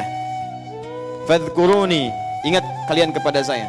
Tapi jawaban dari Allah menggunakan bentuk progresif, mudhari'. Dalam bahasa Inggris bisa present, continuous, dan future. Baik itu sekarang, terus berlangsung atau bahkan kapanpun. Selalu. Ya, selalu, always, tidak pernah, never. Nah, ini. Nah, itu indah. Saat Anda sulit, ketika Anda diingat oleh Allah, maka kesulitan itu akan segera hilang. Saat Anda punya persoalan, Anda diingat oleh Allah, maka ketenangan diberikan pada diri Anda. Makanya ada orang-orang, mohon maaf, bukan tidak punya masalah, bahkan masalahnya lebih banyak daripada orang lain. Cuman karena dia diingat oleh Allah, maka sebelum dia alami masalah itu, dia diringankan oleh Allah subhanahu wa ta'ala untuk menghadapinya. Dilapangkan hatinya. Ada seorang anak muda konsultasi pada seorang syekh yang tinggal di tepi danau. Danaunya bagus, airnya jernih dan bisa diminum, segar. Ketika datang anak muda itu membawa persoalan yang sangat rumit, konsultasi berat, kelihatan dari beban dirinya. Begitu datang, syekhnya tidak menjawab, diajaklah ke pinggir danau, dibawa segelas air, ya, dibawakan, kemudian dibawa segenggam garam. Itu yang paling menarik. Begitu setelah terjadi, diambil kemudian airnya, setelah itu dimasukkan garamnya. Genggam yang pertama diberikan, kemudian selesai, tahan sebagiannya. Kata syekhnya, minum. Bingung orang ini. Asin syekh, minum aja dulu. Begitu diminum langsung dimuntahkan, asin. Seperti itu. Keluarkan semua airnya, lempar ke danau, lempar dengan garamnya semua ke danau. Begitu dilempar, diambil lagi kemudian air menggunakan gelas yang sama. Sekarang minum. Bagaimana rasanya? Segar, tawar. Itulah kondisi hatimu. Masalah sebesar apapun, kalau hatimu itu lapang seluas danau ini, maka kesulitan besar pun akan mengecil dan ringan dibawa dalam hidup. Tapi kalau hatimu hanya sesempit gelas ini, maka segala yang terjadi pada dirimu sekalipun hanya sedikit dari garam itu akan terasa asin dalam hidup dan tidak akan nyaman terbawa dalam kehidupan. Sedangkan sifat Allah ketika mencintai dan mengingat seorang hamba, maka yang pertama Allah berikan akan melapangkan keadaan dirinya. Makanya Nabi Musa alaihissalam ketika akan berdakwah pada Fir'aun minta kelapangan hati. Rabbi syrahli sadri. Ya Allah tolong lapangkan hati saya. Sebab kalau sudah lapang, mau teriakan, mau cercaan, mau celaan itu gak akan berpengaruh. Dasar Musa begini. Lapang aja, ayo terus. Tapi kalau hati Anda sempit, belum dicela, sudah mencela. Apa? Mau nyela? Belum dicela tuh. Dan bangga kadang-kadang dengan celaan. Bapak kok marah Pak? Saya memang pemarah. Bangga dengan temperamentalnya. Saya memang pemarah, mau apa? Jadi ada sesuatu yang keliru. Tapi kalau hati kita lapang, dan Nabi Muhammad tuh Masya Allah, Nabi Musa minta dikabulkan, Nabi Muhammad tidak minta diberikan oleh Allah Subhanahu wa ta'ala. Nabi Musa, Rabbi shrahli sadri wa yassirli amri. Nabi Muhammad belum minta turun ayat Alam nashrah laka sadra. Nabi Musa, Rabbi shrahli sadri. Nabi Muhammad, Alam nashrah laka sadra wa wada'na anka wizrak alladhi anqadha dhahrak.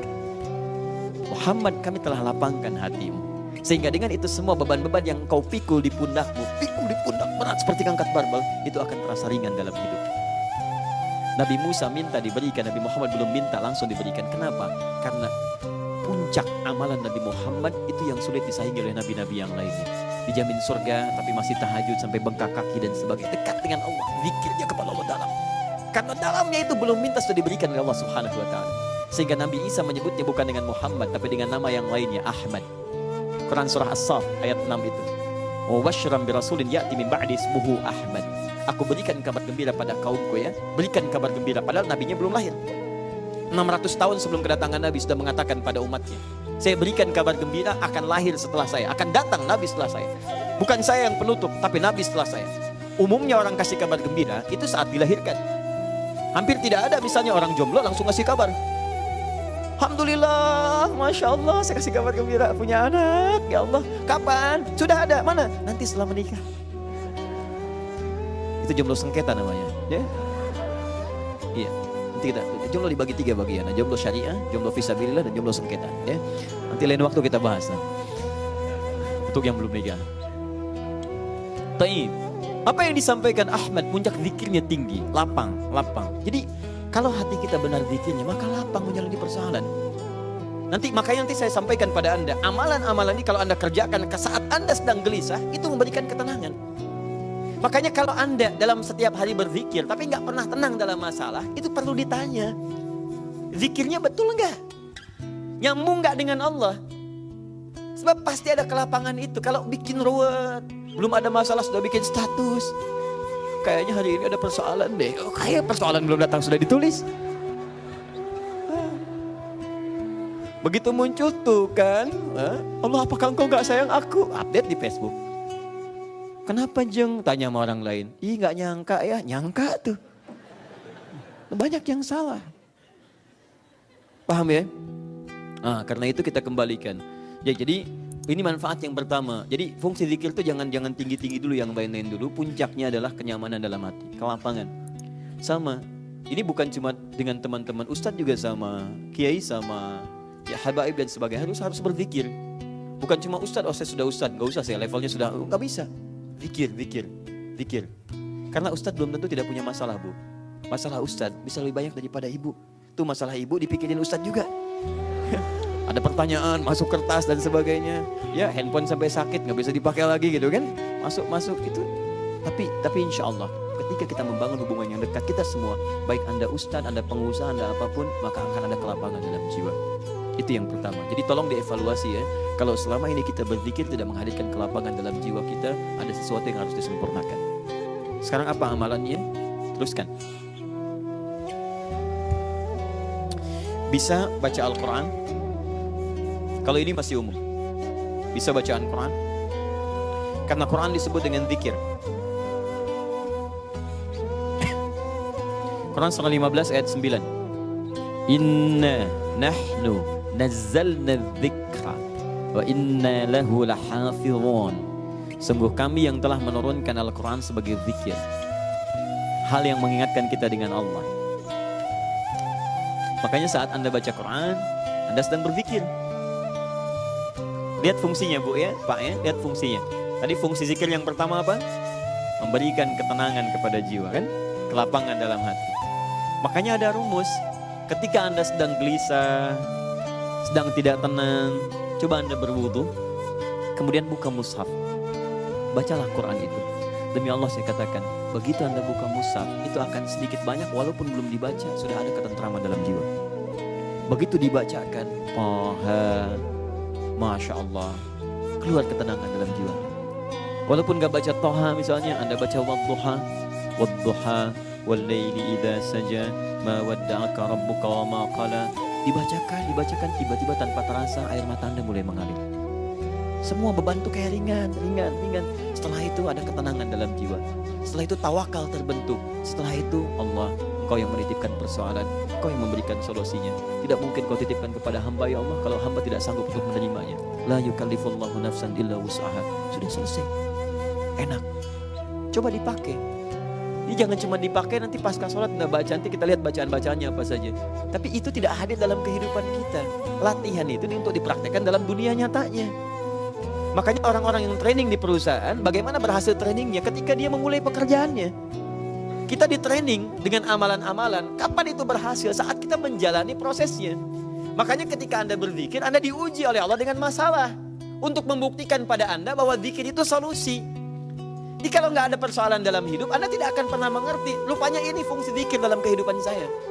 Jadi Anda tidak akan merasakan nikmatnya zikir. Keindahan dalam zikir. Kadang-kadang kita butuh tanjakan untuk mengerti bahwa setelah itu ada turunan. Kadang-kadang kita mesti menghadapi masalah untuk tahu bahwa di balik masalah itu ada keindahan dalam kehidupan. Ada solusi. Kalau tidak pernah ada garamnya, tidak akan terasa enak sayur yang sedang Anda nikmati itu. Demikian dalam kehidupan. Makanya dalam rumah tangga itu ada yang disebut dengan sakinah. Apa itu sakinah?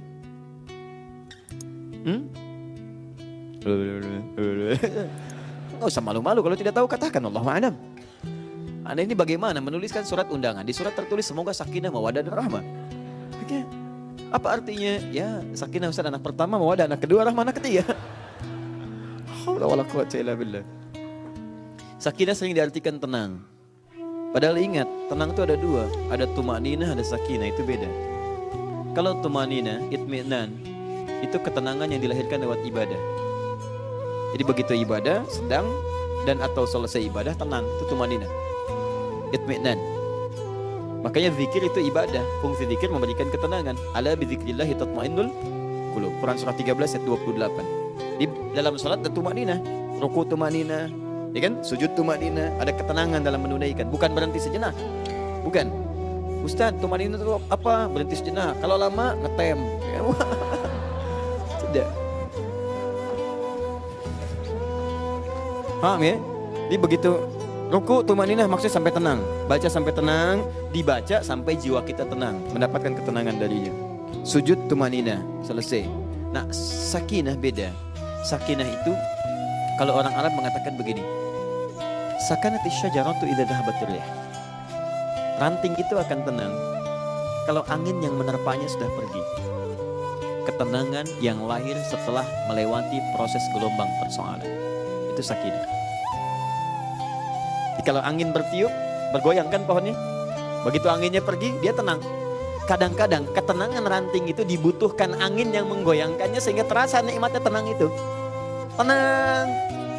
Kalau Anda tidak pernah mendapati gelombang di laut, tidak akan merasakan bagaimana tenangnya keadaan kapal yang tanpa gelombang itu. Di begitu ada gelombang, Allah tuh semua berdoa. Begitu gelombang selesai, ada ketenangan tersendiri yang berbeda. Nikmat, ada rasa kenikmatan, ketenangan, kenyamanan dan sebagainya. kawan-kawan sekalian, kenapa kemudian Anda tahu dalam bahasa Arab disebut dengan pisau? Pisau bahasa Arabnya apa? Sikin, seakar dengan kata sakinah. Bukankah Anda kalau mau masak sayuran dipotong-potong pakai pisau? Potong, selesai. Begitu selesai dipotong, tenang, selesai, makan enak gitu. Masya Allah. Coba kalau makan durian gak dipotong dulu. Ya? Timun macam-macam segalanya tidak dipotong, tidak diiris, tidak akan nyaman. Makanya sakinah, kenapa disebut sakinah? Karena konsep ketenangan di rumah tangga tidak akan pernah ada kenikmatan yang tenang sempurna kecuali diuji dengan persoalan-persoalan. Di persoalan itu bukan ingin membuat rumah tangga bermasalah, tapi ingin menghadirkan dan meningkatkan kualitas kehidupan rumah tangga. Sehingga dengan kualitas itu muncul masalah selesai, kualitas semakin meningkat. Bagaimana cara mengatasinya? Ada solusinya. Makanya setelahnya ada mawaddah dan rahmah. Tahan itu babnya, saya kembalikan ke sini. Paham ini? Jadi yang pertama, itu bisa dengan membaca Al-Quran. Zikir. Baca Al-Quran. Karena itu Al-Quran disebut dengan zikir. Taib. Kalau tidak ingin susah dalam membaca, dan di mana saja bisa dipakai. Kalau baca kan biasanya diorientasikan ada mushaf ya. Sedang tidak tenang, ambil mushaf, berwudu, menghadap kiblat, baca tenang. Kalau Anda ingin dimanapun tenang, tanpa harus mencari mushaf, hafalkan Qurannya. Jangan ketawa. Jadi mudah. Dan ini serius. Karena tidak ada satupun kitab di muka bumi ini yang dijamin kemudahan dalam menghafal kecuali Al-Quran. Dan ini mukjizat Al-Quran. Dan ini membuktikan bahwa Quran firman Allah. Kalau dia perkataan manusia, maka akan sama sifatnya dengan karya manusia yang lain. Silahkan cek, karya manusia itu mustahil ada kemudahan dalam menghafalkannya. Mustahil. Walaupun dia hafal ada banyak keliru, ada yang tidak sempurna kalimatnya, ada yang salah hurufnya. Silahkan yang hafal undang-undang dasar misalnya. Undang-undang dasar 1945, KUHP dan sebagainya. Anda bisa cek, apakah ada kemudahan semudah menghafal Al-Quran? Kalimat di undang-undang dasar, kemudian kalimat jumlahnya hitung, samakan dengan satu surah dalam Al-Quran. Dengan jumlah yang sama. Akan beda cara Anda menghafal dan beda kemudahannya. KUHP misalnya, ya silakan hafalkan. Anda akan temukan banyak perbedaan-perbedaan di dalamnya. Semua karya manusia akan memiliki sifat-sifat kemanusiaan, tapi firman Allah tidak akan pernah disaingi oleh manusia. Karena itu, saya cek pada Anda. KUHP, Ustadz ada yang hafal sempurna. Orang lihat. Orang yang nggak bisa lihat bisa nggak hafal. Anda yang muda, anak kecil bisa nggak hafal. Anak yang belum balik bisa nggak hafal KUHP. Orang yang sudah sepuh 82 tahun bisa nggak hafal KUHP. Dan seterusnya. Sulit untuk menemukan ini. Tapi Al-Quran tidak. Al-Quran tidak. Anak kecil, Masya Allah, anak-anak, orang dewasa, yang dewasa kekanak-kanakan, yang sudah sepuh dan sebagainya, yang melihat, yang belum bisa melihat dan sebagainya, hafal Quran. Kalau bukan firman Allah mustahil. Tapi persoalannya, ketika Allah minta kita menghafal, ternyata Quran itu disebut dengan zikir. Quran surah ke-54, ayat 17, ayat 22, ayat 32, ayat 40. Walaqad yassarnal Qur'ana lidzikri fahal min mudzakir. Sungguh kami telah mudahkan Al-Quran sebagai zikir. Jadi maaf sesungguhnya. Jadi orang-orang yang punya hafalan Quran dalam dirinya, seharusnya ada dua hal yang membedakan dia dengan yang belum hafal. Apa perbedaannya? Perbedaan pertama, karakteristiknya akan cenderung tampil lebih tenang. Tenang, ada kelembutan, karena lapang jiwanya. Ahli Quran itu mesti beda. Cek Bu ya, Pak ya, kalau Anda menitipkan anak Anda di tempat hafalan Quran, kembali dari situ tidak berubah karakternya, ada yang salah hafalannya, ada yang keliru. Penghafal Quran itu kelihatan dari sikap, tawadhu'nya, tenangnya, ya gambar, dia paham kapan dia mesti meledak-ledak, kapan dia mesti mengeluarkan ketegasannya, kapan dia mesti lembut, itu paham. Tapi yang paling utama, itu yang paling hebat, ada ketenangan dalam dia bersikap. Lain. Silahkan cek, Anda kumpulkan penghafal Quran, akan beda Pak. Dari sikapnya, Masya Allah, bahkan senyumnya, bahkan dari gayanya, macam-macamnya, dan seterusnya itu Masya Allah, akan ada perbedaan. Cek, jadi anak Anda, kalau Anda menghafal Quran, bahkan Anda pribadi menghafal Quran, tidak merubah perilaku kita jadi lebih baik, lebih lapang dalam kehidupan, itu pasti ada yang keliru dalam hafalannya. Dua, ahli Quran itu akan jadi lebih dekat dengan Allah Subhanahu wa Ta'ala. Karena kalimat-kalimat yang dia hafalkan kalimat zikir. Dan itu firman Allah. Makanya kalau ada orang yang menghafal firman Allah, tidak dekat dengan Allah, ada yang salah dengan Qurannya. Ada yang tidak hafal qul huwallahu ahad. Yang hafal qul huwallahu ahad boleh angkat tangan? Alhamdulillah. Qul huwallahu ahad. Surat apa itu? Al-Ikhlas. Masya Allah. Semakin dibaca semakin berkurang keikhlasan. Kenapa? Bukan, kaitannya bukan dengan konteks itu. Ada yang tidak tepat. Lihat, qul huwallahu ahad. Orang yang benar-benar hafal sebagai zikir, katakan hanya Allah Tuhan yang ahad. Ahad, tidak ada yang lain. Dia akan katakan hanya Allah yang benar. Itu normal. Setiap keyakinan akan mengatakan Tuhan dia yang benar. Maka kita sebagai muslim meyakini hanya Allah Tuhan yang esa, nggak ada yang lainnya.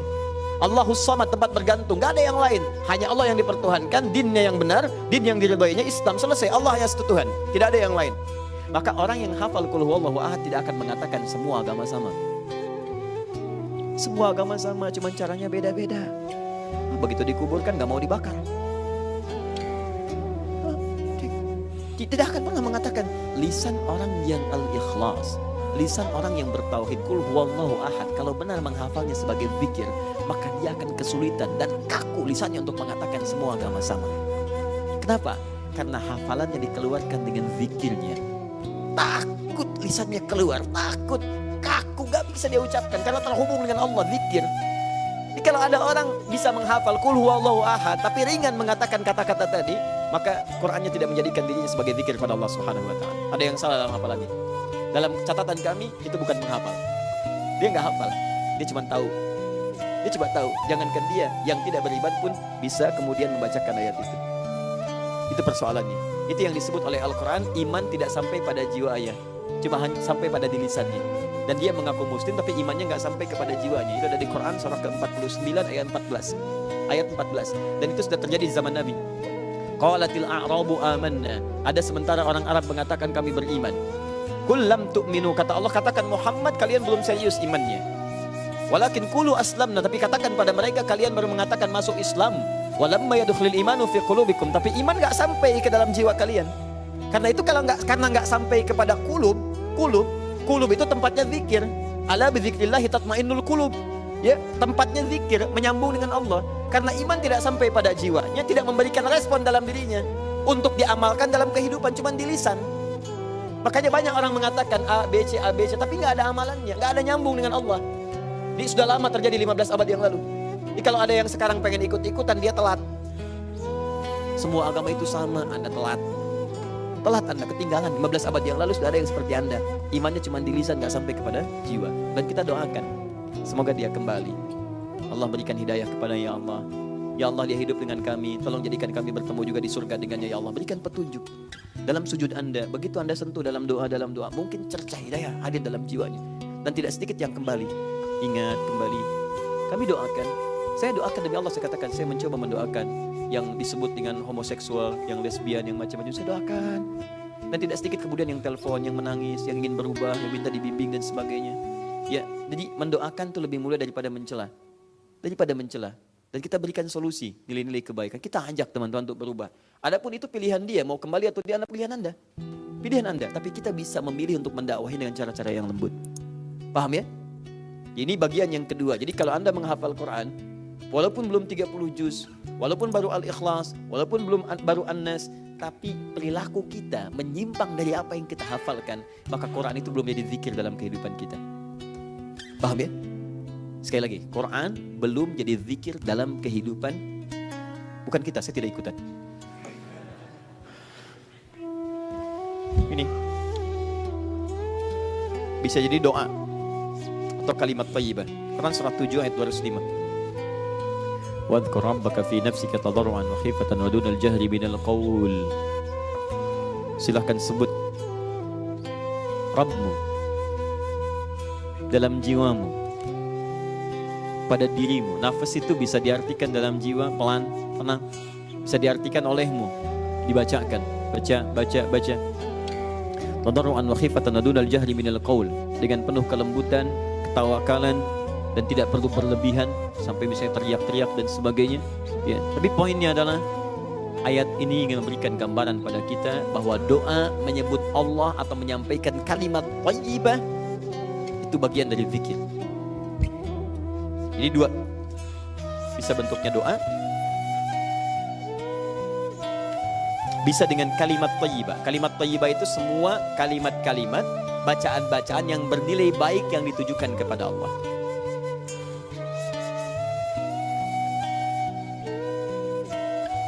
Istighfar baik tidak? Astagfirullah, subhanallah, alhamdulillah, baik. Allahu akbar, baik. La ilaha illallah wa la syarikalah, baik, baik.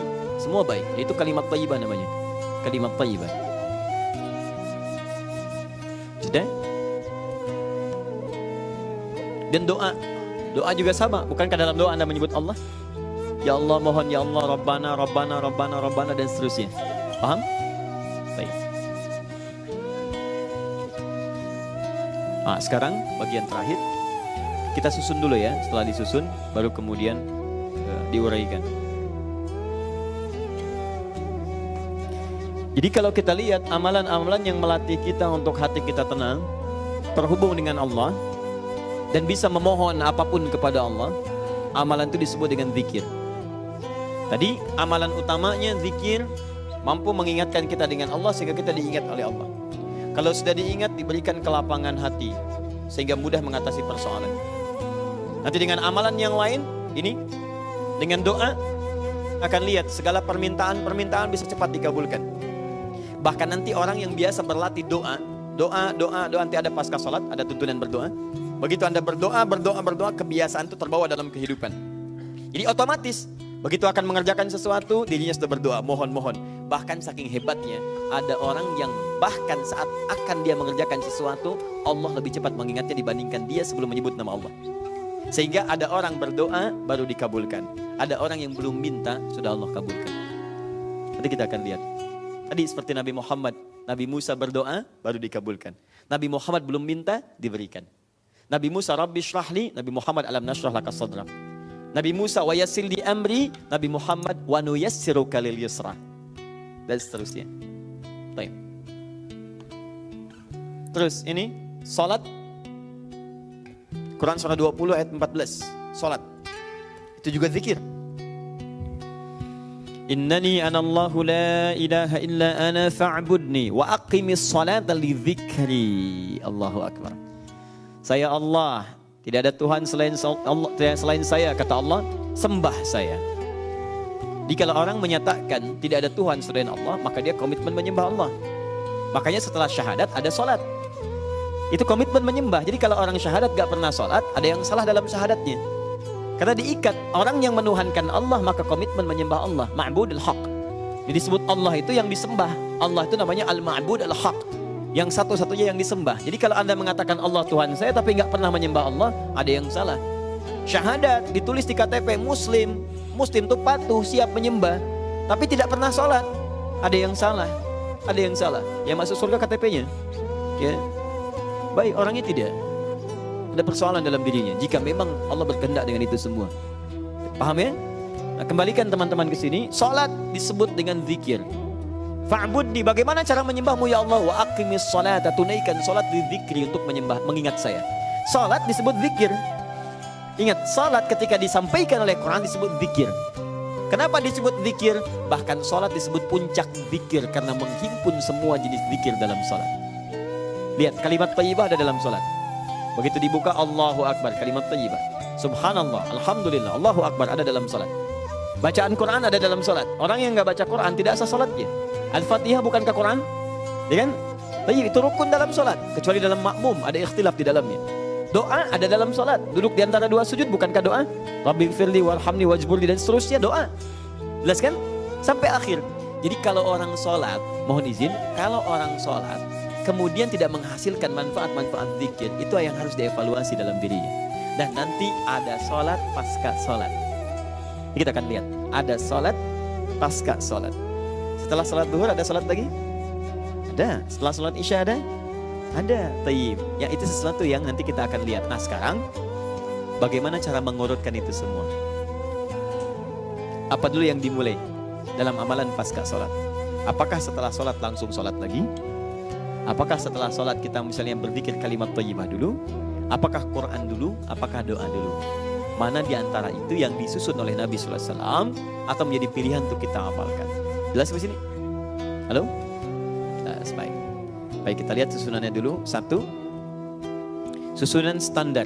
Standar ini artinya yang Tidak banyak kegiatan-kegiatan lain yang harus dikerjakan. Sifatnya lebih tenang. Maka di antara susunannya, ini sudah saya tuliskan, hadis Muslim, nomor hadis 591, 593, 594, 597. Ini susunan pertamanya ya, istighfar.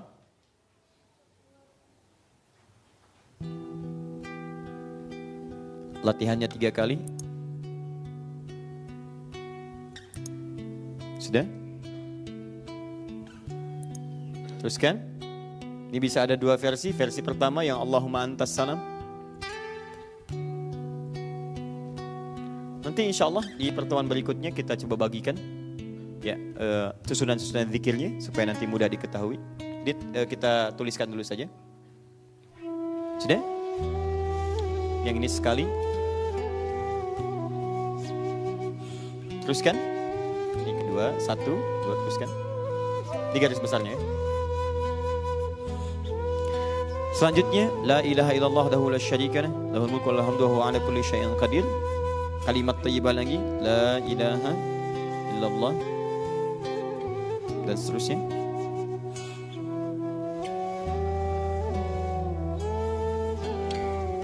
Sudah? Ini ada 2 versi. Kalimatnya nanti kami tuliskan. Makanya nanti ada yang membaca 2 kali, ada yang membaca sekali. Maka ada yang 3 kali.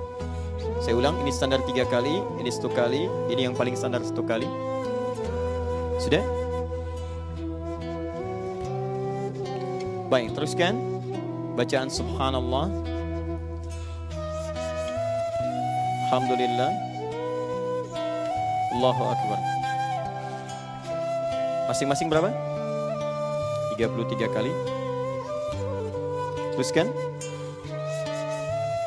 Nanti kami urutkan pelan-pelan. Ini kita ambil yang standar dulu ya. Standar yang biasa. Nanti ada yang lebih lengkap lagi. Ada yang saat misalnya sedang buru-buru karena ada kegiatan yang mendesak harus dikerjakan, kan? Baik. Nanti Anda bisa memilih mana yang prioritas. Ibu mau ngambil tindakan, misalnya atau bapak dokter kan, masih ada sholat, tapi kalau dipaksakan semuanya dipakai, ini bisa tertinggal ya amalannya. Pak, itu sedang sekarat, sebentar, zikir sunnah. Ya, nggak bisa. Dosa Anda. Kemudian di sini ada al-ikhlas, al-falaq, Quran, Quran, An-Nas.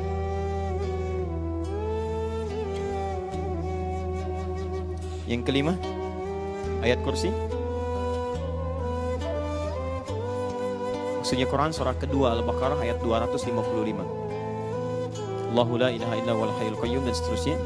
Ada hadisnya. Oh, ini sangat-sangat kompleks Pak ya, Ibu ya. Nanti ada yang minta supaya dilindungi oleh Allah dari gangguan-gangguan, sampai gangguan jin, gangguan macam-macam dan seterusnya. Gangguan setan, gangguan dari nafsu kita. Ini ada semua di sini, termasuk di doa-doanya. Teruskan. Sudah? Saya bacakan urut dulu ya. Istighfar, Allahumma antas salam, la ilaha illallah wa la syarika lah, dan seterusnya. Itu yang kalimat thayyibah. Dan subhanallah, alhamdulillah, Allahu akbar, masing-masing 33 kali. Kemudian membaca al-ikhlas, al-falaq, kemudian an-nas, kemudian ayat kursi. Sudah sampai sini? Baik. Setelah itu, pertanyaan selanjutnya. Bisa doa, sini. Doa.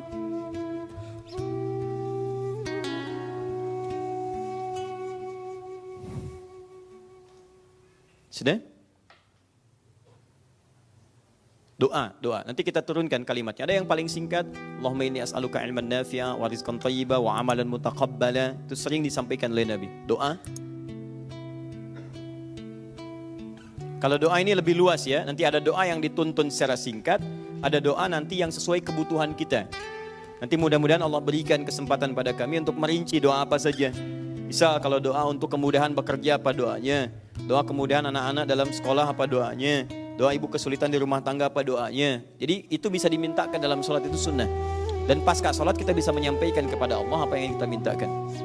Bagaimana caranya nanti kita lihat. Selanjutnya sholat terakhir. Sholat, saya kasih kurung ya. Saya kasih kurung supaya tidak lepas. Saya beri keterangan jika terdapat sunnahnya. jika terdapat sunnahnya. Ini kasih keterangan ya. Salat jika terdapat sunnahnya. Karena nanti tidak semua pasca salat fardu ada salat sunnah langsung, tidak semua. Ya, seperti salat asar setelahnya tidak ada. Seperti salat subuh setelahnya tidak ada. Paham ya? Baik, cari dalam kondisi-kondisi tertentu. Sudah? Ada berapa poin? 7 ya, 7 poin. Nanti kita urutkan. Baik, ini yang standar, yang normal. Ada yang ke-8 sudah terakhir. Nah, ini amalan saat berpisah. Ada sunnahnya, bahkan di Al-Bukhari, nanti saya turunkan hadisnya. Apa itu? Musafahah. Bersalaman. Musafahah. Ini saat amalan berpisah. Amalan berpisah, musafahah. Musafahah. Ada bahasa kitanya bersalaman. Nanti kita hadirkan hadis-hadisnya. Bagaimana sahabat ketika selesai Nabi bangkit, begitu Nabi mau bangkit meninggalkan, sahabat mengejar Nabi, ada yang mencium tangannya, ada yang kemudian bersalaman dan sebagainya. Nanti kita akan turunkan hadisnya ya. Supaya kita bisa tempatkan nanti urutan dalil sesuai dengan tempatnya. Ada dalilnya. Jadi kalau Anda ingin kerjakan ini, dalilnya apa? Dikerjakan ini, dalilnya apa? Ya, dan nanti bagaimana menempatkan posisi sesuai dengan urutannya. Atau misalnya bagaimana, apakah boleh saya mendahulukan yang lain sebelum yang lainnya? Nah, dalam posisi apa boleh, dalam posisi apa tidak diperkenankan. Jelas? Baik, satu apa? Istighfar. Dua apa? Kalimat thayyibah Allahumma antas salam. Tiga apa? La syarika lah. Empat apa? Baik. Lima apa? Bacaan Quran. Enam apa? Bacaan Quran. Tujuh apa? Doa. Kemudian ke-8 apa? Alhamdulillah. Baik, itu urutan-urutannya, rincian pembahasan itu akan kita bahas dalam pertemuan berikutnya insyaAllah. Ya, supaya tidak terlampau banyak kita mendapatkan hal-hal yang nanti saat dipraktikkan malah membuat kita rumit. Ya, nanti insyaAllah kita akan bahas bagaimana orang-orang yang baca istighfar tiba-tiba langsung mendapat ampunan dari Allah Subhanahu wa Ta'ala. Apa ciri orang, tidak cukup dengan amin, harus dibahas dulu. Ya. Apa ciri orang yang nanti saat istighfar betul-betul diampuni dosanya? Ada cirinya. Jadi kalau Anda tidak menemukan ciri ini setelah sholat, berarti ada yang gagal di istighfar. Mesti diulang. Diulang itu dalam arti berlatih lagi. Berlatih. Hati-hati, ini bukan sembarangan ini. Allahumma antas salam ada maknanya. Jadi kalau setelah Allahumma antas salam tidak ada nilai itu dalam kehidupan kita, maka mesti dipelajari kembali. Tes lagi. Paham ya? Nanti pembahasan insya Allah kita urutkan. Mudah-mudahan nanti saya berharap dan bermohon kepada Allah diberi kekuatan nanti sehingga lebih cepat kami update misal di akhir media, sehingga sebelum pertemuan Anda sudah bisa mendownload langsung dan nanti bisa didapatkan tuntunannya. Tinggal pembahasan di pertemuan itu kita nanti uraikan dan kita diskusikan. Sepakat sampai sini? Sepakatnya kan tinggal sepakat saja. Saya yang buat, saya yang upload dan seterusnya kan. Itu tinggal sepakat, apa yang susah. Baik, mohon izin menyampaikan beberapa informasi. Yang pertama, Anda boleh kalau berasal dari beberapa DKM atau masjid, boleh kemudian mendata masjid-masjidnya, kemudian disampaikan kepada staf kami atau mungkin tim di Al-Ihsan. Ya, tolong dititipkan kepada teman-teman tim Al-Ihsan, dan setelah dititipkan nanti kami akan hubungi. Kalau Anda bisa datang di Kamis malam Jumat, insya Allah setiap dari perwakilan masjid akan kami titipkan satu kurma dan satu mushaf. Ya, satu kurma itu bukan satu, tapi satu dus. Ya, satu dus itu isinya 20 pack. Insya Allah ya, satu pack nanti bisa dibagi kembali. Jadi nanti Anda bisa tuliskan itu. Mudah-mudahan Allah berikan keluangan pada kita semua Kamis malam Jumat. Yang kedua, untuk taklim kita, insya Allah barangkali di Agustus itu akan ada penyesuaian. Ya, karena ada waktu masuknya musim haji. Ya, kalau kami belum berangkat, itu insya Allah kita akan ada kajian. Kalau kami sudah berangkat, berarti kajiannya mungkin akan disesuaikan waktunya. 3, insya Allah dalam waktu yang kami sampaikan 1-2 hari ini akan dibuka kembali praktek taklim manasik untuk haji. Baik bagi yang akan berangkat ataupun bagi yang baru berencana atau yang hanya ingin tahu, silahkan Anda bisa hadir nanti di Plaza Al-Ihsan, tapi di Bekasi tempatnya. Itu kami siapkan miniatur Ka'bahnya dan berbagai kelengkapan-kelengkapannya. Nanti akan diterangkan bagaimana cara untuk memulai proses haji dan seterusnya. Ya, mudah-mudahan nanti Allah berikan kemudahan. Insya Allah dalam waktu dekat ini, setelah kembali dari Bandung, kita akan tata waktu. Kemungkinan terbesar adalah pekan dari Ahad yang ketiga, di antara Sabtu dengan Ahad. Keempat, sekarang hari Sabtu, besok hari Ahad, insya Allah akan dipublish kelas yang kami janjikan tentang kelas Quran untuk kalangan-kalangan yang sudah terklasifikasi. Bagi yang nanti sudah mendaftar, nanti akan diikuti waktunya. Itu ada kalangan nanti untuk pebisnis, ada kalangan nanti yang lain-lainnya, termasuk nanti ada kalangan ibu rumah tangga dan sekitarnya. Nanti silahkan tinggal dicek, Anda ada di kelas mana, daftarnya ada di mana. Nanti waktu-waktunya kami akan sesuaikan dan mudah-mudahan Allah berikan kelenggangan untuk kita mengamalkan itu semua. Yang terakhir, kami akan menghimbau, alhamdulillah kita sudah dapatkan tempat, tinggal kita sesuaikan. Kita akan memulai gerakan syiar Al-Quran, menghafal Quran dan mengamalkannya untuk seluruh wilayah Indonesia khususnya. Dan kami berharap semoga Allah berikan taufik, setiap tahun kita hasilkan 100.000 penghafal Quran. Nah, gerakannya seperti ini teman-teman sekalian. Itu akan ada markasnya, pusatnya di Bekasi. Kami beri nama At-Taisir Learning Center. Ya, kami sedang sesuaikan sekarang tempatnya. Nanti di tempat itu akan menjadi base-nya ya, atau centernya dari semua tempat-tempat yang teman-teman mungkin ingin bentuk komunitasnya. Jadi kalau Anda misalnya di Tanah Kusir, atau ada yang di misalnya mohon maaf di Pamulang, atau misalnya yang jauh lagi di luar Jawa, ingin kemudian terhubung ke situ, Anda tinggal berkumpul dengan teman-teman siapa saja misalnya komunitasnya, bikin tempatnya nggak usah diwakafkan, Anda saja yang kelola. Nanti dari situ sampaikan kepada kami, kita nanti akan buat pusatnya di Bekasi, bisa training dari situ, ya training pro trainer. Nanti dibawa ke sana, kami akan kunjungi. Di situ katakan praktekkan metode At-Taisir dengan 3 pendekatan. Pendekatan pertama adalah pendekatan untuk membaca bagi yang belum bisa membaca. Yang kedua adalah pendekatan untuk memahami makna, menggali maknanya. Dan yang ketiga adalah menghafalkan itu semua dan mempraktekkan dalam kehidupan. Kita akan terapkan metode insya Allah, mudah-mudahan Allah percepat itu semua. Dan mushafnya kami sedang proses. Untuk yang menghafal, membaca dan yang memahami makna, kami akan dalam masa cetak 100.000 mushaf lagi. Mudah-mudahan setelah selesai kita akan coba bagikan. Untuk yang At-Taisir pun kami sedang proses untuk disatukan. Kemarin kan yang baru terima 1 jilid ya, jilid ketiga. Insya Allah berita baiknya sekarang sedang dikerjakan, 3 jilid itu akan dijadikan menjadi 1 jilid. Jadi 1 jilid, dan itu akan dibagi lagi nanti dengan mushaf pendukung, mushaf murajaah, dan mushaf untuk kuantum hafalan. Ya, murajaah sambil menulis, dengan kuantum hafalan sambil mengecek kualitas hafalan kita. Ya, mohon saja didoakan, mudah-mudahan ada Allah berikan kelapangan dari berbagai halnya. Insya Allah mudah-mudahan akhir bulan ini itu sudah bisa dibagikan, tapi kelas akan berjalan di pekan depan dengan izin Allah Subhanahu wa taala. Baik, saya kira itu yang bisa kami sampaikan. Mohon maaf atas segala kekurangan-kekurangan yang didapati. Kalau Anda berkenan silakan bergabung di malam Jumat nanti untuk berada di Bekasi. Mudah-mudahan ada hal-hal baik yang bisa kita dapatkan untuk seluruhnya. Subhanakallahumma wa bihamdika asyhadu an la ilaha illa anta astaghfiruka wa atubu ilaik. Wa akhiru da'wan alhamdulillahirabbil alamin. Al'afu minkum.